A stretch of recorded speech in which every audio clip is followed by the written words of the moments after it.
romantiker. En god at finde ud af livsindstænk. Ja.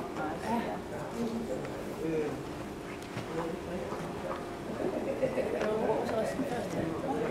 Nummer 2, den der med 50% frihedsgrad, den er lige før romantik.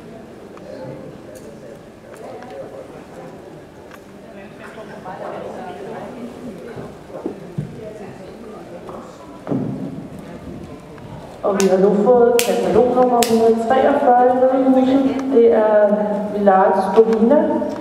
Hun er født hos Heidi Wilhelmsen og Lars Arne i Ishøj og ejes af Studeri Village i Ishøj.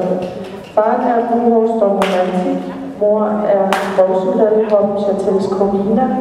Mor var Kombat 2 og mormors far var Rosiketus. Hun har en forædlingsgrad på 41%, og jeg kan fortælle, at Village Dovina var årets hobbyfuld i Region 1 i 2011.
Tak til katalog 143 Village Dovina. Efter Buhorst og romantik kommer 2 fra